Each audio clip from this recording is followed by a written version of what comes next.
हिमाचल प्रदेश के राज्य सचिवालय में विधायक प्राथमिकता की बैठक हो रही है और बैठक में कांग्रेस और भाजपा दोनों के विधायकों ने अपने अपने क्षेत्र की विधायक प्राथमिकताएं रखी हैं।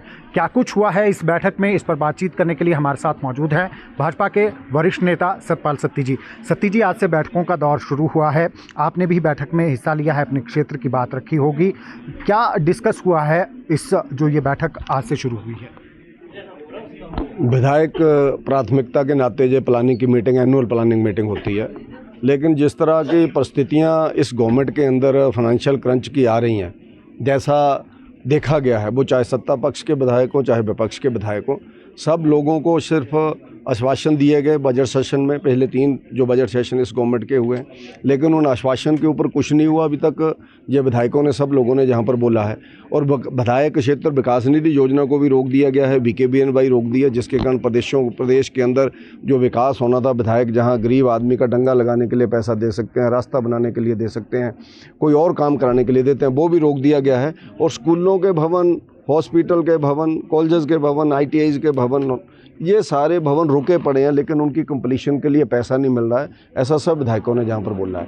और परिस्थितियाँ जहाँ तक हो गई हैं कि कोई सीरियसनेस नहीं है, यानी परिस्थितियाँ ऐसी हैं कि प्रदेश के माननीय मुख्यमंत्री जी को भी अधिकारियों को बार बार बोलना पड़ा है कि तुम लोगों के अंदर सीरियसनेस नहीं है। ये उन्होंने ऐसा बोला कि मैंने ये मीटिंग लेकर के 2-3 बार आपको बोला, ये चीज़ कंप्लीट क्यों नहीं हो रही है। उसी तरह से बाकी जो पूर्व के हमारे वर्तमान जो मंत्री हैं, उन लोगों ने भी बोला है, हर्षवर्धन जी ने भी 2-3 चीज़ों के ऊपर बोला है, मुकेश जी ने भी बोला है। और जो हम देख रहे थे कि सत्ता पक्ष के विधायक तो यानी विपक्ष तो परेशान है ही है, लेकिन सत्ता पक्ष भी परेशान है।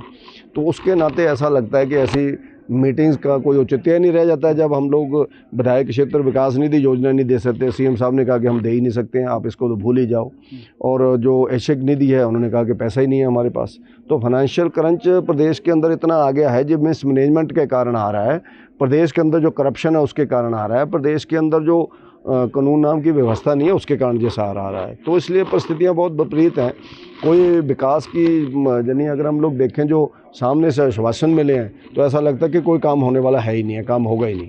तो जो ये मंत्रियों ने आरोप लगाया, आपका कहीं ना कहीं ये कहना है कि अधिकारी सीरियसली ले ही नहीं रहे हैं सरकार को, ये क्या कहना चाहेंगे कि अधिकारियों का जो इतना जो कार्य नहीं हो रहे हैं, अधिकारी बिल्कुल बेलगाम हो चुके हैं, अपनी मनमर्जी चल रही है। यानी एक पुल का मामला आया जो उत्तराखंड ने 45 करोड़ पैसे बना दिया है पांवटा साहिब बॉर्डर एरिया के ऊपर, और उसके लिए एग्रीकल्चर डिपार्टमेंट ने लैंड देनी थी, एग्रीकल्चर लैंड आती है वहाँ पर। तो मुख्यमंत्री जी को बोलना पड़ा कि 2 बार तो मैंने मीटिंग ले ली, तो मैं लैंड क्यों नहीं देते उनको। और 85 लाख रुपए की वहाँ पर प्राइवेट लैंड एक्वायर होनी है, लेकिन वो लैंड एक्वायर नहीं की है। यानी वो 45 करोड़ रुपए का पुल जो उत्तराखंड ने बना दिया है हिमाचल को, फिर हर्षवर्धन चौहान जी ने कहा कि भैया मैक्सिमम लाभ तो हिमाचल प्रदेश की जनता को, उनको तो लाभ ही नहीं है, हम उसको भी पूरा नहीं कर पा रहे हैं। तो अधिकारियों के पास कोई जवाब ही नहीं है। इस तरह की अफरा तफरी इस गवर्नमेंट के अंदर है कि अधिकारी इस गवर्नमेंट को मानने को तैयार नहीं है। यानी कि अधिकारी सीरियसली नहीं ले रहे हैं। सीरियसली नहीं ले रहे हैं, वो देख रहे हैं जाती हुई गवर्नमेंट है, इसलिए कुछ नहीं है, इसमें पैसा नहीं है, कोई डेवलपमेंट नहीं है, कोई विकास नहीं है।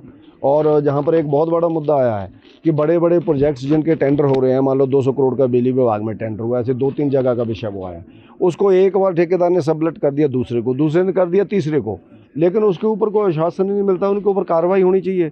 एक ने भी उसमें से पैसे कमाने, दूसरे ने भी उसमें से पैसे कमाने, फर्स्ट पार्टी ने भी पैसे कमाने। जब 3 ठेकेदार एक ही काम को कर रहे हैं, सब लेटिंग हो रही है, तो इसका मतलब बहुत हाई लेवल का करप्शन हो रही है।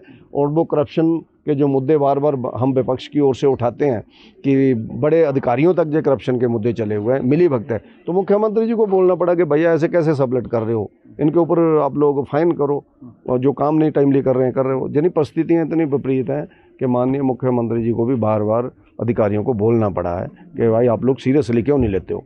RDG को लेकर बड़ी बात हो रही है सर। मुख्यमंत्री जी ने आज कहा है कि विपक्ष के नेतृत्व में भी चलने को तैयार हैं अगर वो चलते हैं, और वित्त मंत्री से नहीं, अब तो प्रधानमंत्री से टाइम लेना पड़ेगा, क्योंकि ये सारा कियाधारा प्रधानमंत्री का है।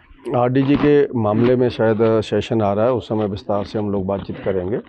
पूरे देश के अंदर लगभग 17 राज्यों को आरडीजी मिलती थी। उन 17 के 17 राज्यों की आरडीजी जो समाप्त हुई है, ऐसा जो जानकारी हमें मिली है, तो उसमें अभी विशेष जो सत्र होगा उसमें बातचीत होगी, ऐसा कर रहे हैं। क्या लगता है फाइनेंशियली इस पर कितना असर पड़ेगा हिमाचल को लेकर, क्योंकि उस समय देखेंगे, अभी विस्तार से इसका जो रिपोर्ट आनी है, उस विस्तार रिपोर्ट के बाद पता चल पाएगा कि क्या है। पूरे देश के अंदर ये सारा बंद हुआ है, उसमें 17 स्टेट्स है, उसमें बीजेपी के जो सरकारें हैं वहाँ भी है, कांग्रेस की सरकारें हैं वहाँ भी है, अन्य विपक्षी दलों की जहाँ सरकारें हैं वहाँ भी है। तो पूरे देश के अंदर 17 राज्यों के अंदर ये बंद हुआ है, उसमें बदलाव जो आया है, तो उसके नाते जो भी होगा इसको स्टडी करके फिर आने वाले टाइम में बीजेपी अपना एक स्टैंड जो भी होगा वो आपको क्लियर करेगी। सर, एक प्रश्न है रवनीत सिंह बिट्टू के बारे में, जिन्हें गद्दार कर संबोधित किया गया है और इसको लेकर प्रधानमंत्री ने भी कहा है, आप किस तरीके से देखते हैं इसको, क्योंकि सिख नाराज़ हैं? मुझे लगता है राहुल गांधी जी बहुत बड़े लीडर हैं कांग्रेस के, और उसके नाते उनको ऐसे नहीं बोलना चाहिए था। अगर उन्होंने दल बदल किया है, कम बीजेपी के अंदर आए तो बीजेपी के विचारधारा को देख करके आए हैं, और केंद्र सरकार में वो मंत्री हैं, और उनको इस तरह से एक कांग्रेस के लीडर के द्वारा, जिसको वो अपना प्रधानमंत्री का कैंडिडेट बोलते हैं, उसके द्वारा एक एमपी को, एक माननीय केंद्रीय मंत्री को गद्दार बोलना, तो मुझे लगता है वो अच्छा नहीं है। और उसके बाद बिट्टू जी ने भी उनको जो जवाब दिया वो ठीक ही दिया, उन्होंने बता दिया उनकी हैसियत क्या है। बहुत बहुत शुक्रिया। तो ये थे हमारे साथ सतपाल सिंह सत्ती, और आपको एक बार फिर बता दूं कि आज से सर्वदलीय बैठकों का दौर शुरू हो गया है। 2 दिन ये बैठकें चलेंगी राज्य सचिवालय में। भाजपा के विधायक भी इसमें शामिल हो रहे हैं, लेकिन जैसा कि सतपाल सत्ती जी ने कहा कि पैसा नहीं है, और जो भी पहले के जो विधायक प्राथमिकता के कार्य दिए गए थे वो भी अभी तक जो है उनके लिए भी पैसा नहीं आया है। दैनिक सवेरा टीवी के लिए शिमला से कैमरामैन DC भारद्वाज के साथ गजेंद्र शर्मा।